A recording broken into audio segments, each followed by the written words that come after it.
சரிங்க, நம்ம ஆரம்பிப்போம். ஸ்டான்லி ஐயா கிட்ட கொடுப்போம். இன்னைக்கு ஸ்டான்லி ஐயா வகுப்பு.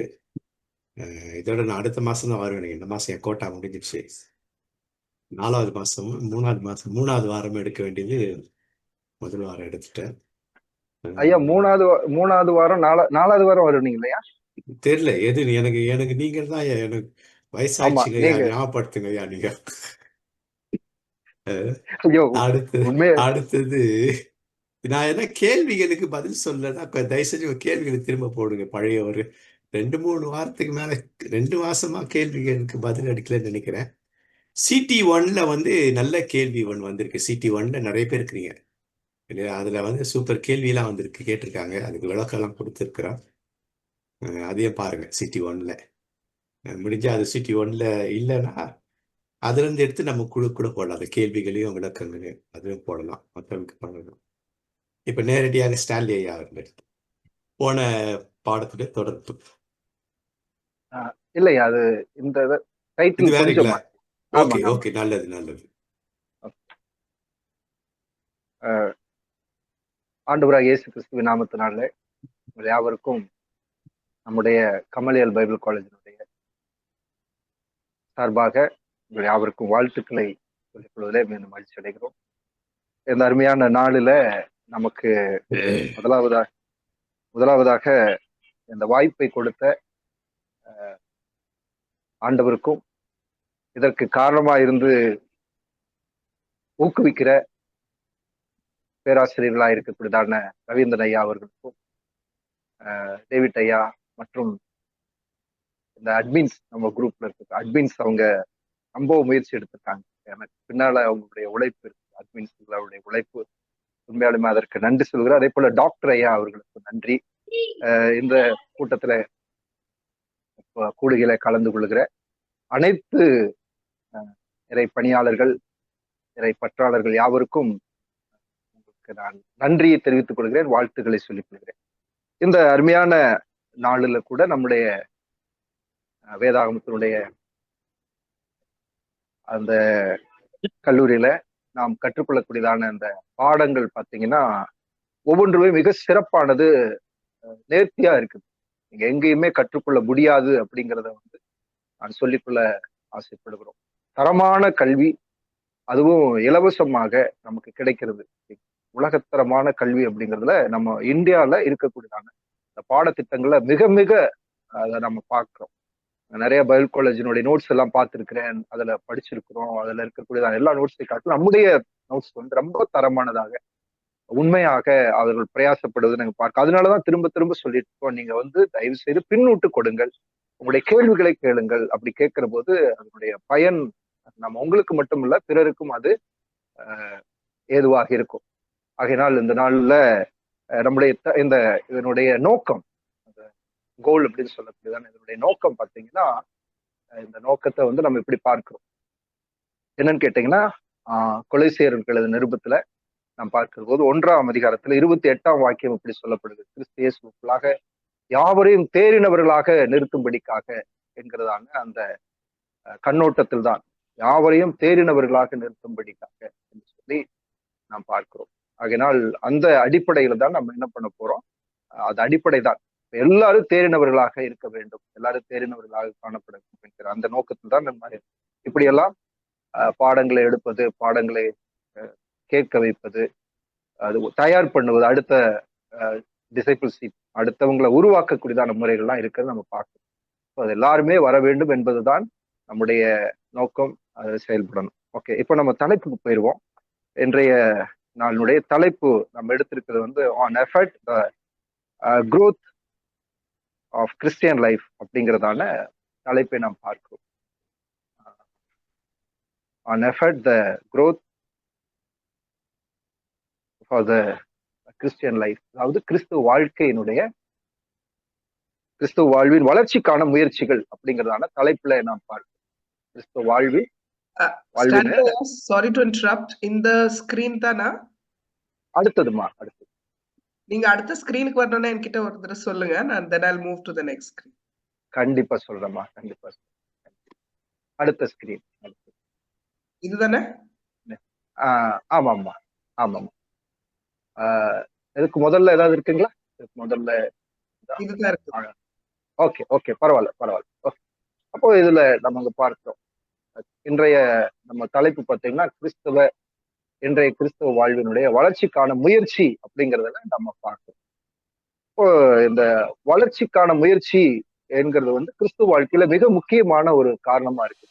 வளர வேண்டும், அதற்கான முயற்சி எடுக்க வேண்டும். விதையானது எப்படி அது செத்து எப்படி அது வந்து வளர்ச்சி கொடுக்கிறதோ அதே போல முயற்சி என்கிறது இருக்க வேண்டும். அதான் வளர்ச்சிக்கான முயற்சி என்பதை பார்க்கிறப்போ அதுக்காக நம்ம எடுத்துக்கொள்ளக்கூடியதான நேரங்கள், காலங்கள். ஒரு செடி அந்த விதை வளர வேண்டும் என்றால் முதலாவதாக அதுல இருக்கக்கூடியதானது எல்லாம் மக்கி அதுக்கப்புறம் தான் அந்த செடி வந்து வளர்ச்சிக்கான முயற்சி இருக்கு. அப்ப நமக்குள்ளாக இருக்கக்கூடியதான இத வேதத்துல இருக்கக்கூடியதை நம்ம பார்க்கிற பொழுது எப்பொழுதுமே அந்த திறந்த மனதோடு கூட பார்க்கணும். நம்ம வேதத்துல வந்து நம்ம ஒரு கண்ணோட்டத்துல வச்சுக்கிட்டு நம்முடைய உள்ளங்கள் ஒன்றும் நம்முடைய கற்றுக்கொண்டதும் இதெல்லாத்தையும் வச்சுக்கிட்டு பார்க்கிற போது, அல்லது வேற யாராவது சொன்னது எல்லாத்தையும் நம்ம வச்சுட்டு பார்க்கிற போது கண்டிப்பாகவே நம்ம அதுல என்ன பண்ண முடியாதுன்னு கேட்டீங்கன்னா வளர முடியாது.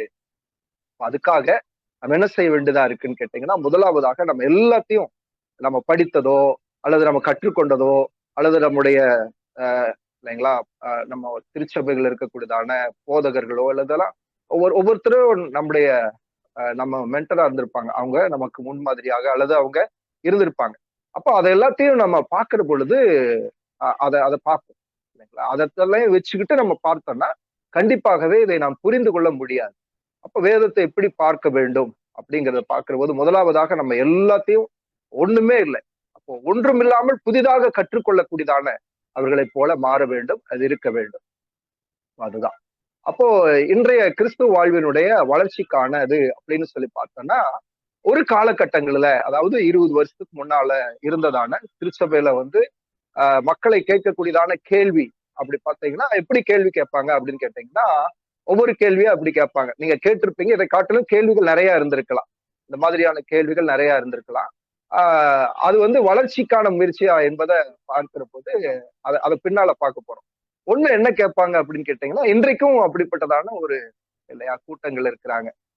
இன்றைக்கு நீ ஜெபம் செய்தாயா அப்படின்னு சொல்லிட்டு கேட்பாங்க. அப்ப ஜெபம் என்பது வளர்ச்சிக்கானதுதான் அப்படிங்கறத என்ன பண்றாங்க, முயற்சிக்கிறாங்க. ஆனால் அந்த ஜெபம் என்கிறது எப்படிப்பட்டதாக இருக்க வேண்டும் அப்படிங்கறதான் நம்ம தெரிந்து கொள்ள வேண்டும். அது வளர்ச்சிக்கான முயற்சிகளை எப்படி இருக்கு அதெல்லாம் பின்னால நம்ம பார்க்க போறோம். நீ இன்றைய ஜெபம் செய்தாயா அப்படின்னு சொல்லி கேட்பாங்க. அதுலயும் இப்படி கேட்பாங்க, தனி ஜெபம் செய்தாயா, குடும்ப ஜெபம் செய்தாயா அப்படின்னு எல்லாம் வந்து கேட்பாங்க இல்லையா. அப்படி கேட்கறதான இதெல்லாம் நம்ம கடந்து வந்திருப்போம், பார்த்து வந்திருப்போம். அது வந்து அது அது அது ஆரம்ப நிலை, அது ஒரு ஆரம்ப நிலையாக காணப்பட்டிருக்கிறோம் பார்த்தோம். அடுத்தது நம்ம பார்த்தீங்கன்னா கேட்பாங்க, இன்று நீ வேதம் வாசித்தாயா அப்படின்னு சொல்லி பார்ப்போம். இதெல்லாத்தையும் நம்ம ஒரு கண்ணோட்டத்துல நம்ம பார்க்க போறோம். நம்ம என்னன்னா ஜெபம் செய்வது என்பதை எப்படி அப்படிங்கறத நம்ம என்ன பண்ணல அப்படின்னு சொன்னால் அதை நம்ம தெளிவாக நம்ம பார்க்கறது இல்லை. ஜெபம் செய்தாங்கன்னா ஜெபம் செய்தோம் என்று சொல்றோம். எப்படி ஜெபம் செய்தோம் என்றால் ஒரு குறிப்பை கொடுக்கறது அல்லது குறிப்பை வைத்து சொல்லக்கூடியதானது அல்லது இப்படி நம்ம பொதுவாக இருக்கக்கூடியதான ஜெபமா இருக்கு. அது நல்லதுதான், இல்லைன்னு சொல்லல.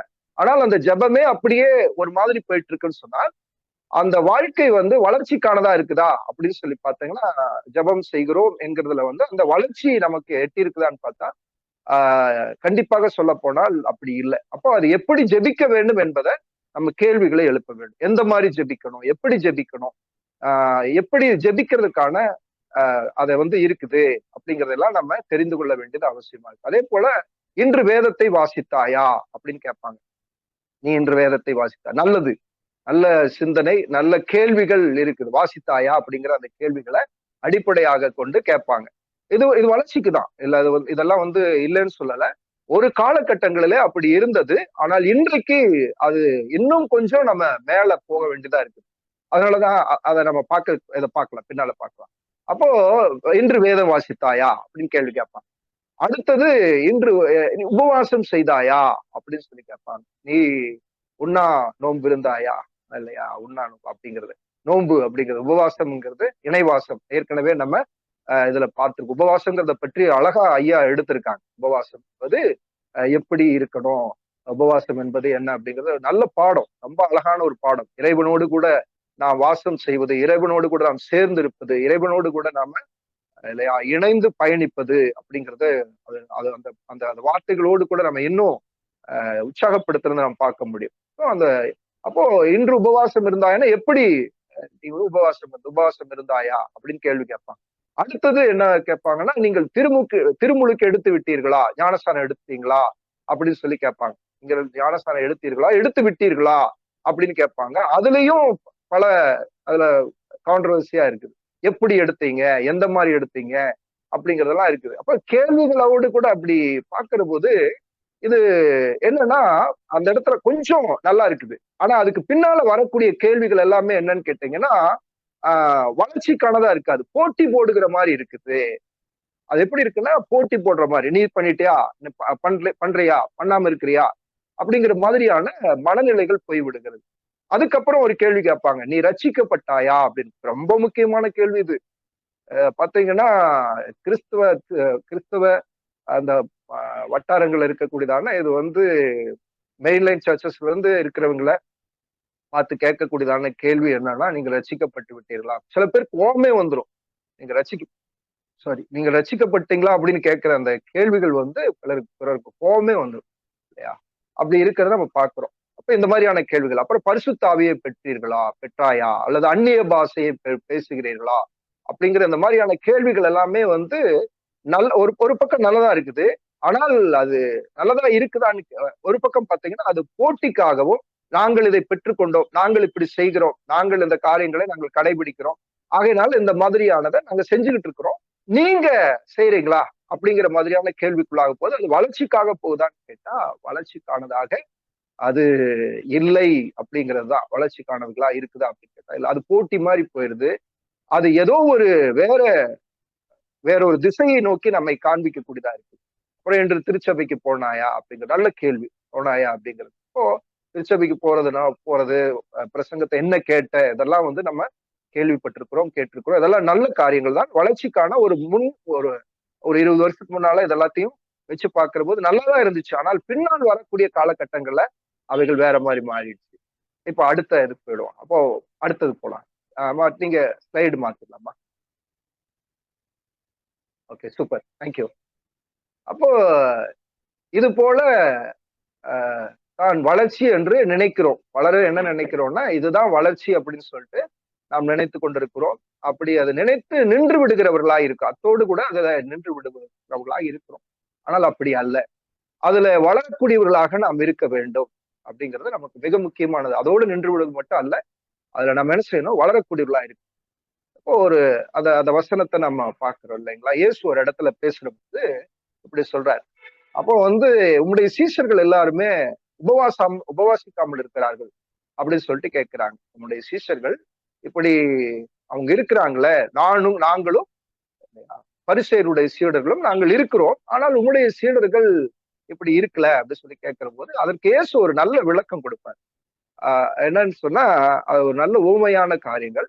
அதுல ஒரு ஊமையான காரியத்தை சொல்வார். எடுத்துக்காட்டாக அதை சொல்வார். என்னன்னா, ஒரு மனிதர் வஸ்திரங்களை பழைய வஸ்திரத்தோடு புதிய வஸ்திரத்தோடு கூட சேர்க்க மாட்டாங்க. அதே போல புதிய திராட்சை ரசத்தை புது துருத்தியில வைப்பார்கள், பழைய ரசத்தை அப்ப என்னன்னா, அங்க இயேசு சொல்லக்கூடியதான காரியங்கள் என்னவாக நான் பார்க்கிறேன் அப்படின்னு சொல்லி பார்த்தீங்கன்னா, அதாவது அதனுடைய பொருள்ல நாம் என்ன பண்ண வேண்டியதா இருக்குன்னா, இன்னும் நாம் அந்த காலத்தை பார்த்து நம்ம என்ன பண்ணணும்னா அப்டேட் ஆகணும். நம்மை நாமே வளர்த்து கொள்ள வேண்டும்.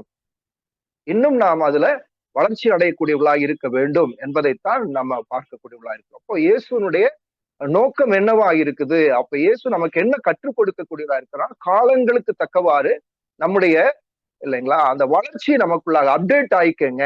நீங்க இன்னும் என்ன பண்ணுங்க, அதை பற்றினதான உங்களுடைய, ஏன்னா ஒவ்வொரு காலங்களும் வெவ்வேறு வகையாக வந்து கொண்டிருக்கிறது, மாறிக்கொண்டிருக்கிற போது, அப்போ அந்த வார்த்தைகள் ஒன்றுதான்.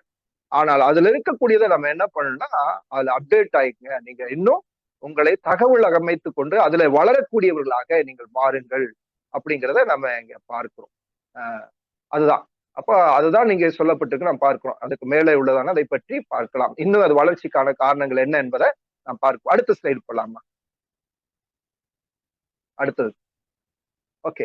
அப்போ கிறிஸ்துவ வாழ்வினுடைய வளர்ச்சிக்கு நம்ம என்ன செய்ய வேண்டியதா இருக்குது, என்ன பண்ணணும் அப்படின்னு கேட்டீங்கன்னா, அப்போ கிறிஸ்துவ வாழ்வில வளர்ச்சிக்கு யாரு முக்கியத்துவம் அப்படின்னு கேட்டீங்கன்னா, கிறிஸ்துவ வாழ்க்கையில யாரோடு கூட வளரணும் அப்படின்னு கேட்டால், அது வளர்ச்சி என்பது, அந்த வாழ்வினுடைய வளர்ச்சி என்பது கிறிஸ்துவோடு கூட தான் இருக்க வேண்டும். அப்ப அந்த வளர்ச்சி என்பது அவரை சார்ந்ததாக இருக்க வேண்டும், அவரை பார்த்து வளரக்கூடியதா இருக்க வேண்டும்.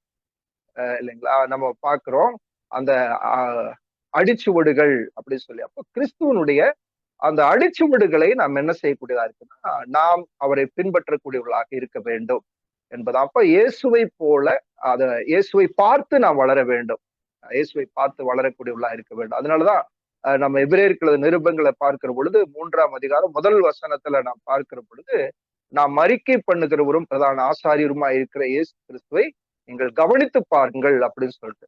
அப்ப நம்ம அவரை கவனித்து பார்க்கக்கூடியவர்களாக, அவரை நோக்கி பார்க்கக்கூடியவர்களாக, அவரை பின்பற்றக்கூடியவர்களாக, அப்ப அந்த அடிச்சுவடுகளை நடக்கக்கூடியவர்களாக இருக்க வேண்டும் என்பதை நாம் முதல்ல தெரிந்து கொள்ள வேண்டியது அவசியம். அப்ப அந்த வளர்ச்சிக்கு மிக முக்கியமானது யாருன்னா, அப்போ இயேசுவை நம்ம என்ன பார்க்கணும். அப்போ கிறிஸ்துவ வாழ்வின் வளர்ச்சி என்பது கிறிஸ்துவனுடைய அடிச்சுவடுகளை நாம் பின்பற்றுவதாக, அந்த அடிச்சுவடுகளை நாம் ஃபாலோ பண்ணக்கூடியவர்களாக இருக்க வேண்டும் என்பதை நாம் பார்க்கிறோம். அதுல யோபுனுடைய புத்தகத்துல யோபு அழகாக ஒரு வார்த்தை இப்படி சொல்லுகிறார்.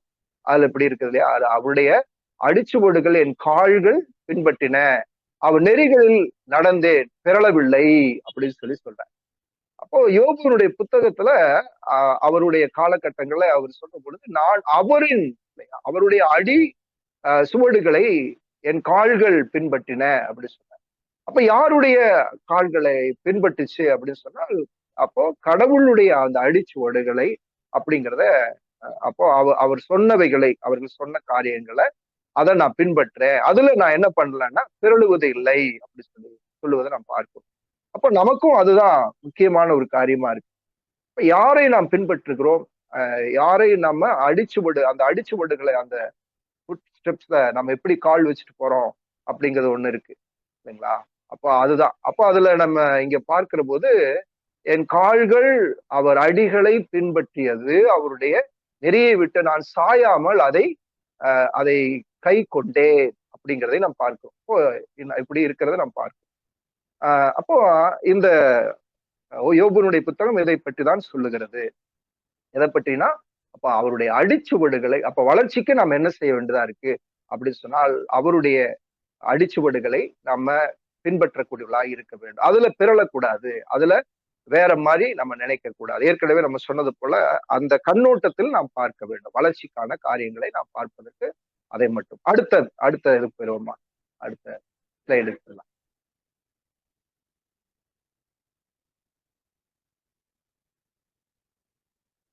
சூப்பர். ஓகே. அப்புறம் உன்னத பாட்டுல எப்படி இருக்கிறது நம்ம பார்க்கலாம் இல்லைங்களா? இனிமை மிகு பாடல் அப்படின்னு சொல்லுவாங்க. இனிமை மிகு பாடல் பொது மொழிபெயர்ப்புல உன்னத பாடல், இனிமை மிகு பாடல் அப்படின்னு சொல்லி, அதுல தலைவன் தலைவி உரையாடல் அப்படின்னு சொல்லி அதற்கு உரையாடலுக்காக, அப்ப அதை பாடல்னு சொல்லி, பேரழகியே உனக்கு தெரியாதெனில் மந்தையின் கால் அடிகளின் நீ தொடர்ந்து போ, இடையர்கள் கூடாரங்களுக்கு அருகிலே உன்னுடைய ஆட்டுக்குட்டியை மேய விடு அப்படின்னு சொல்லி சொல்றேன். அப்போ இந்த பாடல் மூலமாக சொல்லப்படுகிறது என்னன்னு சொல்லி கேட்டீங்கன்னா, நீ ஒருவேளை நீங்க எப்படி பின்பற்ற வேண்டும், அதை எப்படி நீ போகணும் அப்படிங்கிறத பற்றி அதை சொல்லுவதை நாம் பார்க்கிறோம். அப்ப நீங்க எப்படி பின்பற்ற வேண்டியதா இருக்குது, எதை பின்பற்ற வேண்டியதா இருக்குன்னா, அந்த கால் அடிகளின் நீ தொடர்ந்து போ, இடையர்களினுடைய கூடாரங்களுக்கு அருகிலே உடைய ஆட்டுக்குட்டிகளை மேய விடு, ஸ்திரீகளின் ரூபவதியே நீ அறியாய் ஆகில் மந்தையின் காலடிகளை தொடர்ந்து போய் மேய்ப்பருடைய கூடாரங்கள் அண்டையில உன் ஆட்டுக்குட்டியை மேய விடு அப்படின்னு சொல்லி. இப்போ வளர்ச்சிக்கான அடுத்த காரியத்தை அப்போ அதை எப்படி போகணும் அப்படிங்கிறத பற்றி சொல்றாங்க. அப்போ மந்தைகளை வந்து என்ன செய்ய வேண்டியதா இருக்குது அப்படின்னால் அங்க மேய விடுவதற்கு இந்த அடிச்சுவடுகளை அதை பின்பற்றி போலாம் அப்படிங்கிறத பற்றி சொல்லப்பட்டு பார்க்கலாம். அடுத்த ஸ்லைடு.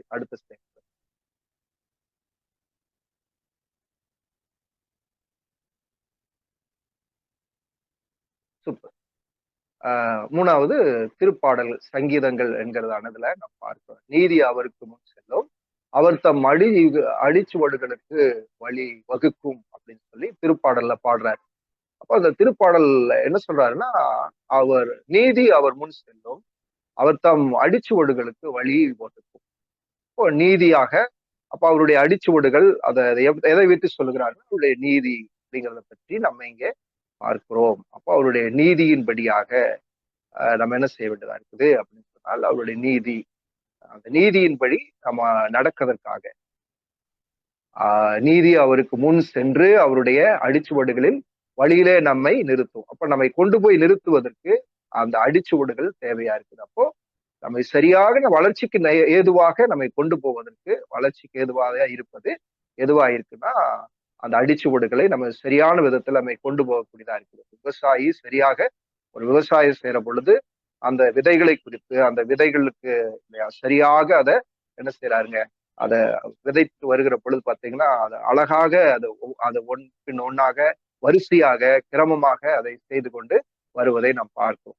அது போலதான் அந்த வளர்ச்சி என்பது. ஏனால் அங்க இங்கே எதுவும் வைக்காம சரியாக அது, ஏனால் அதை அறுவடை செய்வதற்கும், ஏன்னா அதுக்கு ஒரு அளவு வச்சிருக்கிறாங்க. ஒரு அளவு, அந்த அளவுக்குள்ளாக அதை எடுக்கிற பொழுது அது சிந்தாமல் சிதறாமல் எடுக்கணும் அப்படிங்கிறது. அப்போ அது வளர்ச்சிக்கான பகுதிகளை இருக்குது அப்படிங்கிறத நம்ம பார்க்கிறோம். அப்போ அடுத்த ஸ்லைடு போயிருமா? அடுத்தது இப்போ இங்க அடுத்தது பத்தி பேதுரு இதை பற்றி சொல்லுகிறார். அப்போ பேதுரு இதை பற்றி பேசுகிற பொழுது பேதுரு இதை பற்றி சொல்லக்கூடியதா இருக்கிறார். என்ன சொல்லக்கூடியதா இருக்கிறார் அப்படின்னு சொல்லி கேட்டீங்கன்னா, அவருடைய அடிச்சுவடுகளை பற்றி பேசுகிற பொழுது இப்படி சொல்லுகிறார். நம்ம வந்து சில நேரங்கள்ல அதப்போ பேதுருவனுடைய அந்த இயேசுவை காண்பிக்கிறார். இப்போ இயேசுவை பற்றி பேதுரு என்ன செய்யறாருன்னா காண்பிக்கிறார் இல்லையா. ஒருவன் அறியா இல்லையா, யாரோ ஒருத்தர் அதை வாசிக்கலாமா? எனக்கு இது இங்க கொஞ்சம் இதா இருக்கு. யாரோ ஒருத்தர் அதை வாசிக்கலாம், அந்த வேத பகுதியை நம்ம யாரோ ஒருத்தர் வாசிக்கலாம். எனக்கு கொஞ்சம் அது கிளியரன்ஸா இல்லை. யாரோ ஒரு வேதத்துல மைக் ஆன் பண்ணிட்டு அன்மியூட் பண்ணி அதை படிக்கலாமே. 19ஆம் வசனம், 1 பேதுரு 2ஆம் அதிகாரம் 19ஆம் வசனத்துல, ஒருவர் அநியாயமாக துயருறும் போது கடவுளை மனதில் கொண்டு அதை பொறுமையோடு ஏற்றுக்கொள்வாரானால் அதுவே அவருக்கு உகந்ததாகும். ஏனெனில் கடவுள் மேல் பற்றுதலாய் இருக்கிற மனசாட்சி நிமித்தம் ஒருவர் அநியாயமாய் பாடுபட்டு உபத்திரவங்களை பொறுமையாய் சகித்தால் அதுவே பிரீதியாய் இருக்கும். 20 வாசிக்கணும் ஐயா. வாசிருங்க. குற்றம் செய்ததற்காக நீங்கள் அடிக்கப்படும் போது பொறுமையோடு இருப்பதில் என்ன சிறப்பு? மாறாக நன்மை செய்தும் அதற்காக பொறுமையோடு துன்புற்றால் அது கடவுளுக்கு உகந்ததாகும். நீங்கள் குற்றம் செய்து அடிக்கப்படும் போது பொறுமையோடே சகித்தால் அதனால் என்ன கீர்த்தி உண்டு? நீங்கள் நன்மை செய்து பாடுபடும் போது பொறுமையோடே சகித்தால் அதுவே கடவுளுக்கு முன்பாக பிரீதியாய் இருக்கும். இங்க வந்து இந்த பேதுரு இந்த புத்தகத்தை எழுதுகிற பொழுது அன்றைய நூற்றாண்டு, அதாவது முதல் நூற்றாண்டுல ஒரு பெரிய மக்களுக்கு மத்தியில ஒரு அழுத்தம் இருந்தது. பெரிய ஒரு அழுத்தம் அங்க இருந்துச்சு. என்ன மாதிரியான அழுத்தம் அப்படின்னா, ஒரு பக்கம் ரோமர்கள் வந்து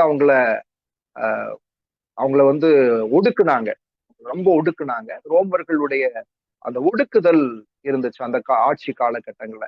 அப்போ என்னன்னு கேட்டா, இவர்களுடைய புதிய ஒரு வளர்ச்சி வந்து அவங்களுக்குள்ளாக அரசியல் ரீதியாக ஒரு பெரிய அவங்களுக்கு வந்து டிஸ்டர்பன்ஸாவே இருந்துச்சு. அரசியல் ரீதியாக அவர்களுக்கு பெரிய டிஸ்டர்பன்ஸா இருந்துச்சு. அதனால அவங்கள வந்து கிறிஸ்தவர்களுக்கு மேலாக பலவிதமான செயல்களை அவர்கள் திணித்தார்கள். அவங்களுடைய உடைமைகளை எடுத்துக்கொண்டார்கள், அவருடைய உறவுகளை பிரித்தார்கள். அடித்தாங்க, துன்புறுத்த செய்தாங்க, இப்படி எல்லாம் இருந்துச்சு. அப்படி அந்த மாதிரியான ஒரு காலகட்டங்கள்ல இருந்தாங்க. அப்போ அந்த துன்புறுகிறதான மக்களுக்கு ஒரு நம்பிக்கை உற்சாகம் ஊட்டுவதற்காக, அப்ப அவங்க அதற்குள்ளாக இருந்து வளரணும். அப்ப எப்படி வளரணும் அப்படிங்கிறதான அந்த வளர்ச்சிக்கான அந்த காரியத்தை வந்து ஆஹ் திரு பேதுரு அவர்கள் எழுதுகிறார்கள். அப்ப அந்த நிருபத்தை வந்து மக்களுக்கு அங்க எழுதுகிற பொழுது ஒரு பெரிய துன்ப காலகட்டங்கள் அது இல்லைங்களா, அந்த துன்ப காலகட்டங்கள்ல இருக்கிறாங்க. அந்த துன்ப காலகட்டங்கள் இருக்கிற மக்களுக்கு அவரு அந்த துயருற்று இருக்கிறதான மக்களுக்கு எழுதக்கூடியதான அந்த நிருபந்தம். அப்ப அவங்களுக்கு அது ஒரு வளர்ச்சி அன்னைக்கு தேவையா இருந்துச்சு. அப்படிப்பட்ட ஒரு வளர்ச்சி அவங்களுக்கு வேண்டியதா இருந்தது. அப்போ அந்த துன்புறுகிற காலகட்டங்கள்ல அப்ப நீங்க யார பாக்குறீங்க, யார நீங்க பார்க்கக்கூடியதா இருக்கணும், எதை நீங்க பின்பற்றக்கூடியதா இருக்கணும், அதற்கு பின்பற்றுவதற்காக அவரு சொல்றதை வந்து ஆண்டவராக இயேசு கிறிஸ்துவை அவர் சொல்லக்கூடியவரா இருக்கிறார். அதற்கு ஒரு பிலாசபி மாதிரி அங்க எடுத்து வைக்கிறார். ஒரு தத்துவத்தை பத்தி சொல்றது மாதிரி இருக்கு. ஒரு தத்துவம் அதுக்குள்ளாக இருக்குது. ஏன்னா இந்த கிரேக்கர்களுடையது வந்து அவருடைய தத்துவத்தினுடையதும் இருக்குது. ஒரு பக்கம் இங்கே அந்த இறை மக்களுக்கு சொல்லக்கூடியதான அதனுடைய அடிப்படையாகவும் இது இருக்கு. நம்ம பார்க்கிறோம். ஒருவன் அறியாமையினால் துயரும் போது கடவுளை மனதிலே கொண்டு அதை பொறுமையோடு ஏற்று கொள்வாரானால் அதுவே அவருக்கு உகந்ததாகும். அப்போ அநியாயமாக இல்லைங்களா துன்புறும் போது அநியாயமாக, அப்போ நியாயத்திற்காக இல்ல, இது அநியாயமா இருக்குது. இந்த அநியாயத்துல துன்புறக்கூடியதான அன்பு அநியாயத்திற்கு துன்புறுத்துறாங்க, நியாயத்துக்கு துன்புறுத்தல, அநியாயமாக. அப்போ வெளியே இருக்கிறத பார்த்து கேட்கறது இல்லைங்களா. அப்போ நாம் கிறிஸ்துவ வாழ்க்கையில எதுல வந்து நம்ம துன்புறக்கூடியவர்களா இருக்கிறோம். இப்போ கிறிஸ்துவ வாழ்க்கையில நம்ம இறைப்பணி செய்யக்கூடியவர்களாக இன்னைக்கு நம்ம இதுல இருக்கக்கூடிய எல்லாருமே இறைப்பணியாளர்கள் தான். எல்லாருமே இறைப்பணி செய்யக்கூடிய ஏதோ ஒரு விதத்துல இறைப்பணி செய்கிறோம்.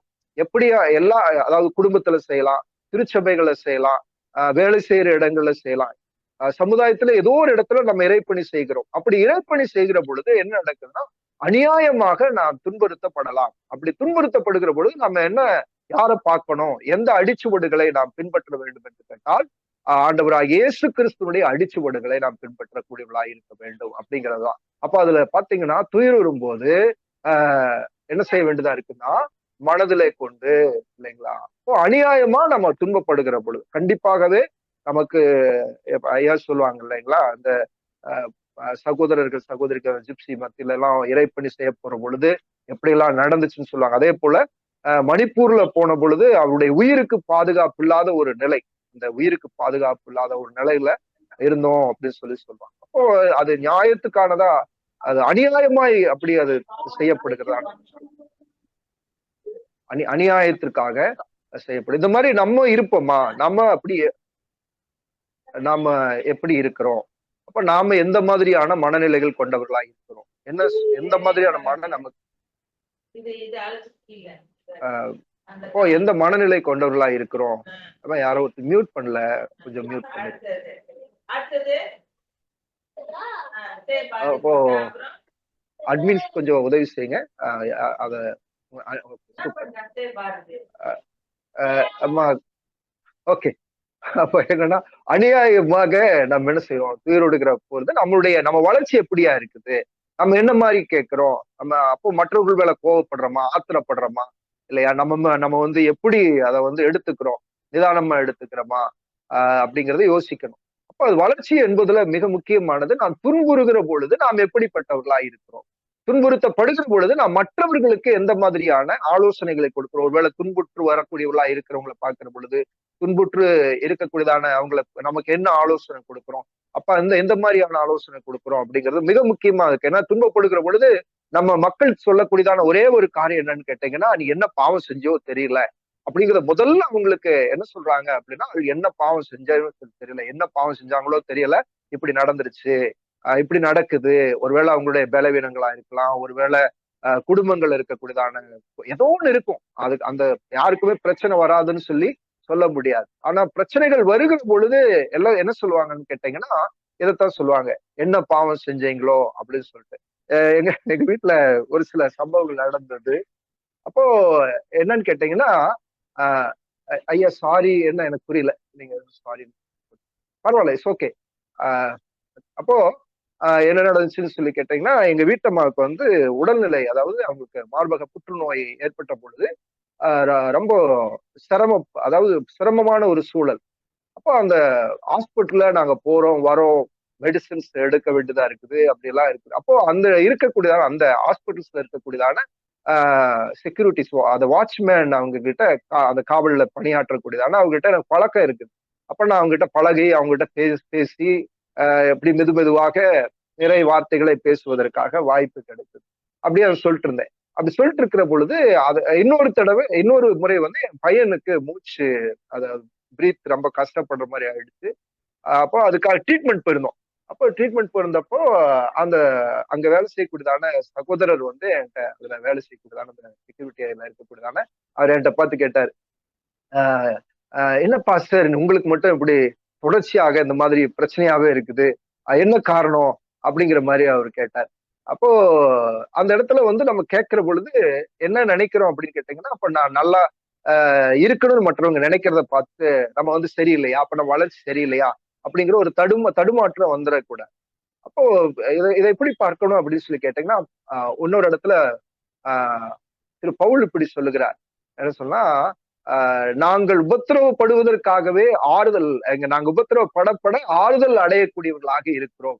அப்ப எப்பேற்பட்ட பிரச்சனைகள் இருக்கிறவங்களுக்கும் நாங்கள் மற்றவர்களுக்கு ஆறுதல் சொல்லும்படிக்காக கடவுள் எங்களை என்ன பண்றாரு அப்படின்னு கேட்டீங்கன்னா, அந்த ஆறுதலை எங்களுக்கு தரக்கூடியவராக இருக்கிறார், மற்றவர்களுக்கு ஆறுதலை படுத்தக்கூடியவராக எங்களை இருக்கிறாரு அப்படின்னு சொல்லிட்டு அவர் சொல்லுவதை பார்க்கிறோம். அப்போ நம்ம வாழ்க்கையிலும் கூட துயரம் வருகிற நேரங்கள்ல, துயரமான காலகட்டங்கள்ல, ஒருவேளை இது வராதுன்னு சொல்லல, எல்லாருடைய வாழ்க்கையிலும் பலவிதமான துயரங்கள் வரும். இறைப்பணி செய்கிற பொழுது சில நேரத்துல இறைப்பணி செய்யக்கூடியதான காலகட்டங்களை அப்படி இருக்கும். ஒரு முறை நாங்கள் இறைப்பணி செய்வதற்காக கிராமப்புறங்களுக்கு போயிருந்தோம். அப்படி கிராமப்புறத்துக்கு போயிருக்கிற போது என்ன நடந்துச்சுன்னு சொன்னா, அங்க இருக்கக்கூடியதான நண்பர்கள், அங்க இருக்கக்கூடியதான அந்த ஏரியால இருக்கக்கூடிய நண்பர்களை எங்களை பிடிச்சிட்டு வேனோட வச்சு உங்களை நாங்க கொளுத்திடுவோம் அப்படின்னு சொல்லிட்டு பேசிட்டு இருக்காங்க.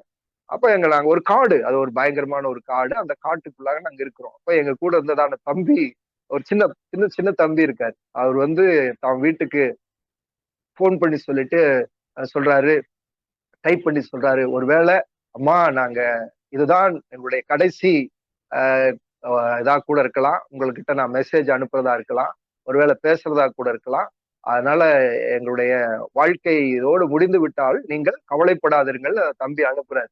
அப்போ நான் அது பக்கத்துல பார்த்து சொல்றேன், இல்ல தம்பி அதுல இப்படி ஒண்ணும் ஆகாது, நிச்சயமாகவே நாம் விடுவிக்கப்படுவோம், கடவுள் நம்மை பாதுகாப்பார் அப்படின்னு சொல்லிட்டு அந்த தம்பிக்கு ஆறுதல் சொல்லிட்டு வெளியே வருவதற்கான முயற்சிகளை கொடுத்தார். நாங்க வந்தோம், வெளியே வந்தோம். அப்போ அவங்க எல்லாரும் ஒண்ணு சேர்ந்து ஏறத்தாலும் ஒரு 500 பேருக்கு மேல அப்படியே ஒண்ணு சேர்ந்தாங்க. அப்படியே ஒண்ணு சேர்ந்து நிக்கிற அந்த சூழல்களை, அப்போ ஏன் அப்படின்னு ஒரு கேள்வி வருது. அப்போ நம்ம எதுக்கு போகணும், இனிமேல் எதுக்கு போகணும், எதுக்கு இனி போலாமா, எப்படிப்பட்ட பிரச்சனைகள் இருக்குதே, இந்த பிரச்சனைகளுக்கு வந்து நம்ம நல்லதானே சொல்ல போனோம், நல்லதானே செய்ய போனோம், அப்ப ஏன் வந்து இது நமக்கு வந்துச்சு அப்படின்னு கேள்விகள் எழும்ப வேண்டும் என்று சொன்னால் நம்ம கண்டிப்பாகவே இறைப்பணி செய்ய முடியாது. அது வளர்ச்சியாக இருக்கிறதுக்கான வாய்ப்பே இல்லை. ஏன் வளர்ச்சி என்பது கண்டிப்பாகவே அதுக்கு வந்து நிறைய ப்ராப்ளம்ஸ் இருக்கும். அந்த செடி வளரக்கூடாதபடிக்கு நிறைய ப்ராப்ளம்ஸ் இருக்கும் இல்லையா, அது தடுக்கும். அப்போ அதுல எது ஒரு காரணம், இந்த மாதிரியான போராட்டங்கள், இந்த மாதிரி இருக்கிறத துன்பங்களை நாம் வைத்துக்கொண்டு இறைப்பணியை நாம் தடுத்து விடவோ அல்லது அதுல நின்று விடவோ கூடாது. அதுக்கப்புறம் தான் வீறு கொண்டு எழும்பக்கூடியவர்களாக இருக்க வேண்டும். இப்போ அதுக்கு ஒரு சின்ன ஒரு எடுத்துக்காட்டு பார்த்தீங்கன்னா, நம்ம இந்த செடியில இருக்கக்கூடியதான வேர் வந்து ரொம்ப ஆணி வேர்னு சொல்லக்கூடியது, அது பார்க்கறதுக்கு ரொம்ப மெலிசா இருக்கும். ஆனா அந்த வேர் பாறைகளுக்கு இடையில இருக்கக்கூடியதான அந்த எங்க மண் ஈரப்பசை இருக்குதோ அதை தேடி சென்று அது வந்து வளர ஆரம்பிக்கும். அது எவ்வளவு பெரிய பாறையா இருந்தாலும் அந்த பாறைக்கு இடையில அது வளர்ந்து அது இருக்கும். அப்போ அதுல 2 விதமா இருக்கு. ஒன்று என்னன்னா, அந்த பாறை வளர விடாது இருக்கக்கூடிய அந்த இடத்துல கூட அந்த மரமா வளர்ந்து ஒன்று அந்த பாறையை தாங்கக்கூடியதான, அந்த பாறையே வந்து அது இறுக பிடித்து அதுல வளரக்கூடியதான மரங்களாக இருப்பதை பார்க்கிறோம். ஒன்று அது வேறு, அந்த வேறு அந்த அளவுக்கு வந்து ஸ்ட்ராங்கா அதுல இருக்கக்கூடியதான பெரிய பாறைகள் எல்லாம் அது என்ன செய்யுது, அது பிடித்து நிற்கக்கூடியதெல்லாம் நம்ம பார்க்க முடியும். அப்போ அந்த மாதிரியாக நம்முடைய வாழ்க்கையில இருக்கக்கூடியதான அதைத்தான் அந்த பின்பற்றுதலை பற்றி சொல்றேன். அப்போ அந்த அடிச்சுவடுகள் என்பதனுடைய அப்போ என்ன நடக்குது அப்படின்னு சொல்லப்போ 20ஆம் வசனம் 19ஆம் வசனத்துல பார்க்க, ஏனெனில் கடவுள் மேல் பற்றுதலாய் இருக்கிறவர்கள் மனசாட்சி நிமித்தம் ஒருவன் அநியாயமாக பாடுபட்டு உபத்திரவங்களை பொறுமையாக சகித்தால் அதுவே பிரதியாயிருக்கும். அப்போ என்னன்னா நம்ம வந்து பாடுபடுகிறது தப்பு செஞ்சு பண்ணல. அதனால அதை பேதுரு எழுதுகிறார், நாம தப்பு செய்வதனால் இதை நாம பண்ணல, ஆனால் தப்பு நம்ம கிட்ட இல்ல, அநியாயமாக நாம் என்ன பண்றோம், நாம் பாடுபடுகிறோம். ஒருவேளை இறைப்பணி செய்யக்கூடியதான சகோதர சகோதரிகள், ஒருவேளை இறைப்பணியாளர்கள், ஒருவேளை உங்களுடைய வாழ்க்கையில பலவிதமான இந்த மாதிரியான பிரச்சனைகள் இருக்குமானால் உங்களுடைய வளர்ச்சிக்கு ஏதுவாக கடவுள் நம்மை நடத்துகிறார் என்பதை, அதுதான் கடவுளுக்கு அதை பொறுமையோடு கூட அந்த வேணும். அதான் இயேசு சொல்லுகிற பொழுது அந்த ஊமையில சொல்லிட்டு வருவார் இல்லைங்களா. அதுல லூக்கா எழுத நடிச்சது ரொம்ப அழகாய் சொல்லுவார்.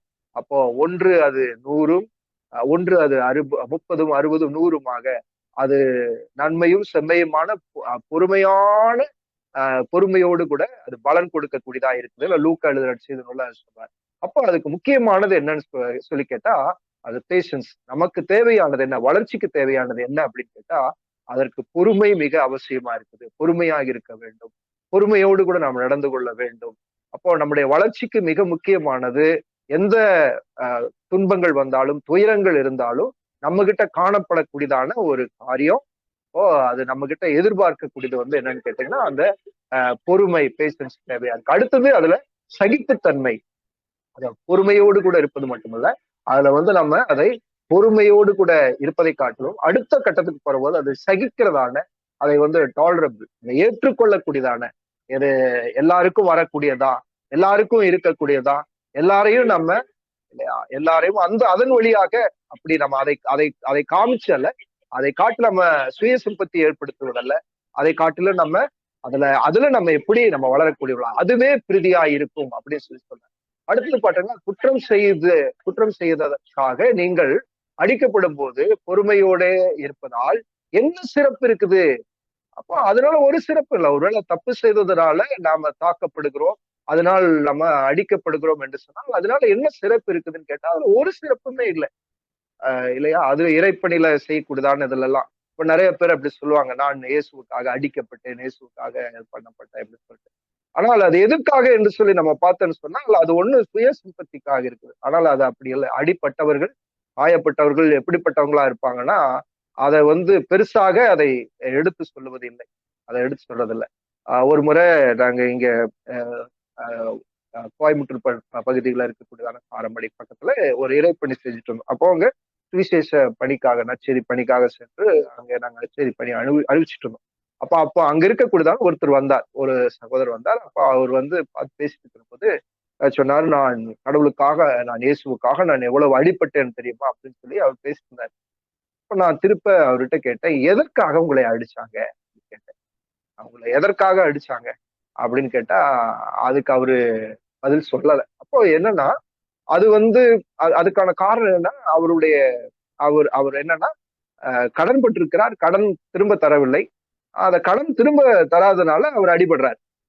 ஆனா சொல்றது எல்லாம் என்ன அப்படின்னு கேட்டீங்கன்னா, நான் கடவுளுக்காக அடிபட்டேன், நான் கடவுளுக்காக நான் சிறைச்சாலை, சில இடத்துல வேற மாதிரி தவறு செய்யணும், நான் கடவுளுக்காக சிறைச்சாலை, அது ஒரு சிறப்பா இருக்குன்னு கேட்டா அதுல ஒரு சிறப்பு இல்லை. அதை இவங்களை என்ன பண்றது அப்படின்னா தங்களை காண்பித்துக் கொள்ளக்கூடியதாக அது அந்த மாதிரி இருக்கிறத நம்ம பார்க்கிறோம். அது வளர்ச்சியாக அதை அந்த ஃபாலோ பண்ணக்கூடாது. அந்த மாதிரியான நிலைகளை அதை நம்ம பார்த்துட்டு ஃபாலோ பண்ணக்கூடாது. அப்படி செய்யலாமா, அப்படி நம்மளும் அப்படி சொல்லலாமான்னா இல்லைங்க, அப்படி சொல்லக்கூடாது, அப்படி செய்வதல்ல, அது சிறப்பு இல்லை, அது ஒரு சிறப்புமே இல்லை.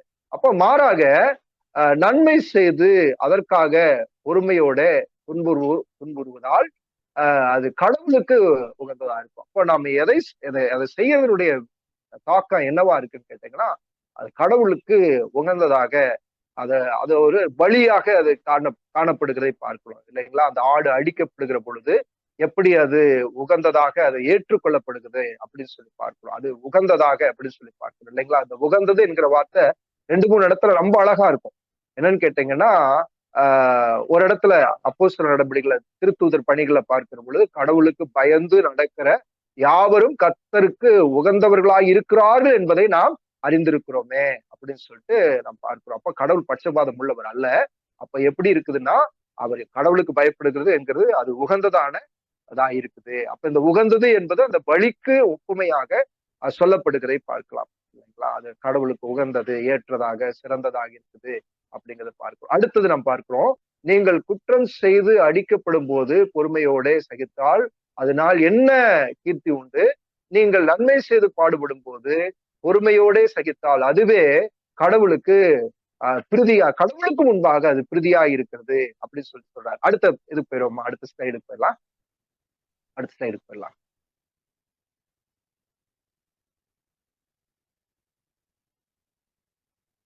சூப்பர். அதனுடைய தொடர்ச்சி தான் நம்ம பார்க்கிறோம். கிறிஸ்துவும் உங்களுக்காக துன்புற்று ஒரு முன்மாதிரியை வைத்து சென்றுள்ளார். எனவே நீங்கள் அவருடைய அடிச்சுவடுகளை பின்பற்றுங்கள், இதற்காக அழைக்கப்பட்டும் இருக்கிறீர்கள் அப்படின்னு சொல்லி பேதுரு எழுதுகிறார். அப்போ அன்றைய நூற்றாண்டுல இருந்ததான முதல் நூற்றாண்டுல இருந்த மக்களுக்கு இப்படிப்பட்ட ஒரு பிரச்சனை இருந்தது. இன்னைக்கு நாம எப்படிப்பட்ட இந்த நூற்றாண்டுல வாழ்றோம்? நம்ம இறைப்பணி செய்யக்கூடியதான மக்களா இருக்கக்கூடியதான அந்த வளர்ச்சிக்கு எதுவான நாம எப்படி அந்த பாடுகளை ஏற்றுக்கொள்கிறோம், நம்முடைய மனநிலைகள் என்னவாக இருக்குது அப்படிங்கிறத நம்ம யோசித்து பார்ப்போம்.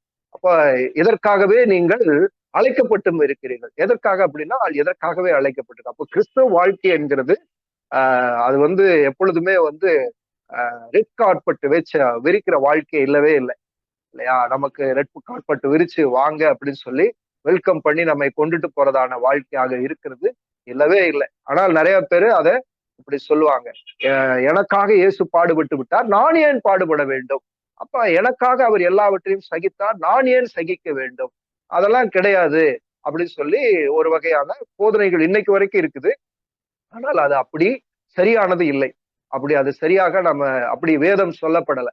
அன்றைய திருச்சபையில அன்றைய காலகட்டம் முதல் நூற்றாண்டுல இருந்து அதற்கு பின்னால் வந்த எல்லா மிஷனரிகளையும் என்ன செஞ்சாங்க அப்படின்னு கேட்டீங்கன்னா, எல்லா இறைப்பணியாளர்களையும் எல்லா திருப்பணி செய்யக்கூடிய எல்லாருக்கும் கிடைச்சதான பரிசு என்னன்னு கேட்டீங்கன்னா, அவர்களுக்கு அவமானம், நிந்தை இல்லையா, துன்பம், இதைத்தான் பரிசாக கொடுத்தார்களே தவிர அதுல வந்து ஒரு பெரிய ஒண்ணும் அதான் நடக்கலாம். அதனால இன்னைக்கு இருக்கக்கூடியதான இல்லைங்களா, வெளியிருக்கிறது பாக்குற பொழுது அது நிறைய பேருக்கு இப்படி இருக்குது. ஆனால் கிறிஸ்துவ வாழ்க்கையில உண்மையாலுமே பார்க்க போனா கிறிஸ்துவ வாழ்க்கை என்பது நம்ம எதற்காக அப்படின்னா துன்புறுவதற்காகத்தான் நம்ம இயேசுவை ஏற்றுக்கொண்டிருக்கிறோம்.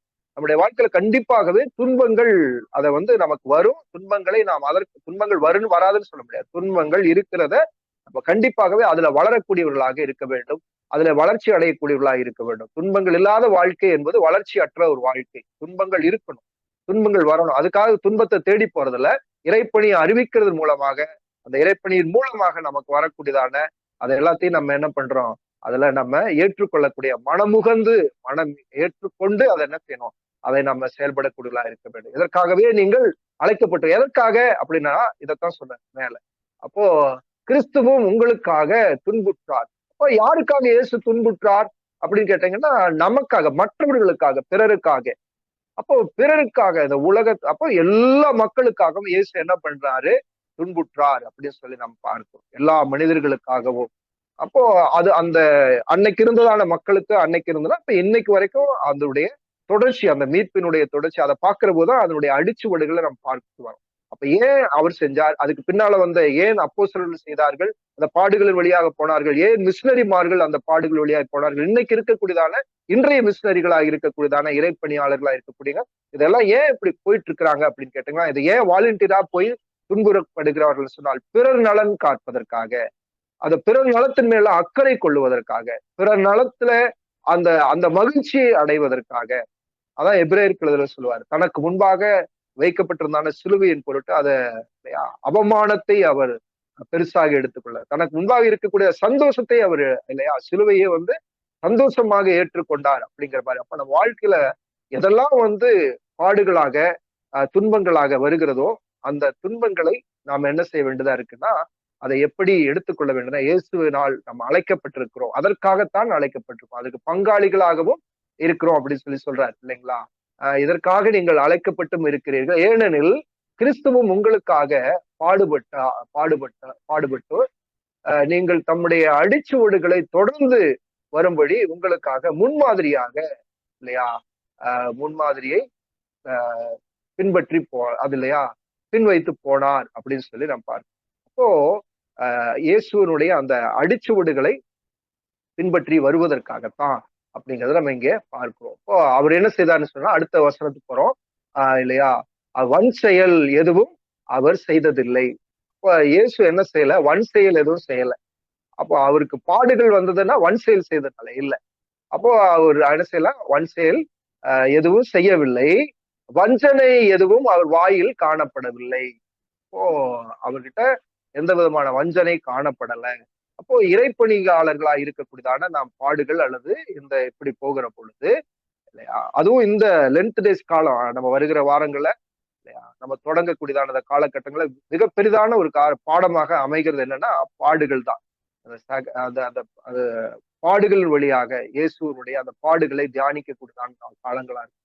அப்போ இந்த காலகட்டங்கள் நம்ம எது பார்க்கிறோம் அப்படின்னாங்கன்னா, துன்பங்களை நம்ம ஏற்றுக்கொள்ளுகிற பொழுது, வன் செயல் வருகிற பொழுது, இல்லையா, அதுக்கு என்ன செய்யறாருன்னா, அவர் வன் செயல் எதுவும் அவர் செய்யறது இல்லை, செய்வது வஞ்சனை எதுவும் அவர் வாயில இருந்ததில்லை. அப்போ கிறிஸ்து வாழ்க்கையில எவ்வளவு ஒரு பியூட்டிஃபுல்லான ஒரு காரியம் பாரு. அவர் அவர் வாயில வஞ்சனை காணப்படும். இப்போ வளர்ச்சி என்பது எதுவா இருக்குன்னா, இயேசுவை நாம் பின்பற்றுவர்களுடைய நம்ம கிட்ட காணப்படுறது அந்த வஞ்சனை எதுவுமே வாயில இருந்ததில்லை. அடுத்த வசனம் பாருங்க, அவர் பாவம் செய்யவில்லை, அவருடைய வாயில வஞ்சனை காணப்படவில்லை. அப்ப அது ஏமாத்துக்காக இல்லை அப்படிங்கிறத நம்ம பார்க்கிறோம். அப்போ அது ஏமாற்றக்கூடியதான, ஏமாற்றுவதற்கு விதமாக அது இல்லை அப்படிங்கிறத இங்க நம்ம காணக்கூடியவர்களாக பார்க்கக்கூடியவர்களாக இருக்கிறோம். ஓகே, அடுத்த ஸ்லைடு போலாமா? அடுத்து. Okay, thank you. அங்க அடுத்தது பாக்குறோம் இல்லைங்களா, அவர் பழிக்கப்படும் போது பதிலுக்கு அத பழிக்கல. அப்படி துன்புறும் போது அச்சுறுத்தவும் இல்லை, இல்லையா, நியாயத்துக்காக தீர்ப்பு வழங்கப்படுவரிடம் ஒப்பு கொடுத்தார். ஓ, இப்படி இயேசுவனுடைய இந்த செயல்களை நம்ம இங்க பார்க்கிறோம். இயேசுனுடைய செயல்கள் எப்படியா இருந்தது அப்படின்னு பார்த்தா எப்படி இருக்குது. அடுத்தது இந்த வசனத்தினுடைய தொடர்ச்சியாக நாம் பார்க்கிற போது இயேசுனிடத்துல எந்த குற்றம் இல்லாதபடி அவர் ஏற்றுக்கொண்டார், அதை சகித்தார் அப்படிங்கிறத நம்ம பார்க்கிறோம். எதுக்காக, ஏன் அப்படின்னா, அது பின்னால் நம்ம இருக்கக்கூடியதான கிறிஸ்தவத்தினுடைய சீடர்களாக, அவருடைய அடிகளை பின்பற்றி போகக்கூடியதான சீடர்களாக நாம் காணப்பட வேண்டும். அப்படி சீடர்களாக நாம் இருக்க வேண்டும் என்பதற்காகத்தான் இதை இயேசு செய்யக்கூடியவராக இருக்கிறார், செய்தார் என்பதை நம்ம இங்க பார்க்கிறோம். அடுத்த ஸ்லைடு பெறுவோமா? அடுத்த ஸ்லைடு.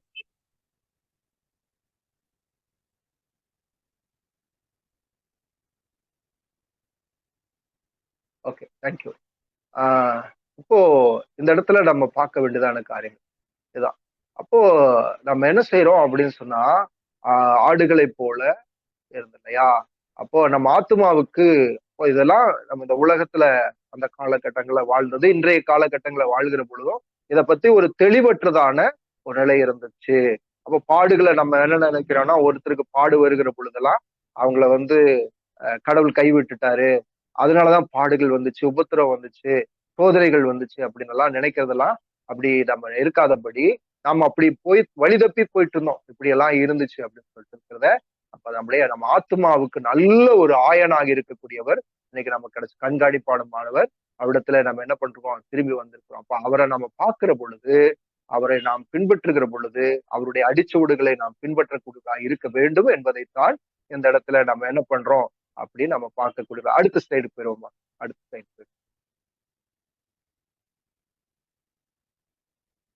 ஓகே, அப்போ இத நம்ம வருகிற காலகட்டங்களை பார்க்கலாம். கிறிஸ்துவ வாழ்வினுடைய வளர்ச்சி எப்படி இருக்க வேண்டும் என்று சொன்னால், இயேசுனுடைய அவருடைய போதனை, அவருடைய பேச்சை நம்ம வாழ்க்கையில நம்ம ஏற்றுக்கொள்ளக்கூடியவளா இருக்க வேண்டும் என்பதைத்தான் அடுத்த இதுல நம்ம பாடத்தை நம்ம பார்க்க போறோம். அதுக்கு முன்னால அடுத்த ஸ்டேட்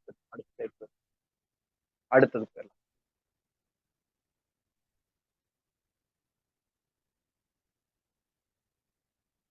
ஓகே, கடைசிக்கு போயிருங்க.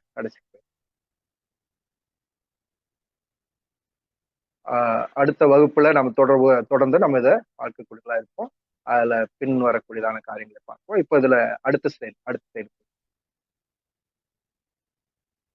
இப்போ இதுல இன்றைய பாடத்திலே எனக்கு பயனுள்ளதாக இருந்தது, புதிதாக இருந்தவைகள், இன்றைய பாடத்திலே என்னுடைய சந்தேகங்கள், கேள்விகள், இன்றைய பாடத்திலே குறித்து என்னுடைய கருத்துக்கள், இதெல்லாம் இதை வந்து நம்முடைய பாடத்திட்டங்கள்ல இருக்கக்கூடியதான ஒரு காரியத்தை நம்ம இருக்கு. அதனால் தொடர்ச்சியாக இதற்காக நம்ம முயற்சிப்போம். கடவுள் நம்மை ஆசீர்வாதம். கேட்டவங்க ஒவ்வொருவருக்கும் ஆண்டவராகிய இயேசு கிறிஸ்து நாமத்தினால என்னுடைய நன்றியையும் ஜெபத்தையும் அவங்களுக்காக நான் செய்கிறேன். கடவுள் நம்மை ஆசீர்வதிக்கட்டும். மீதமா இருக்கிற பகுதியை ஐயா பொறுப்பெடுத்து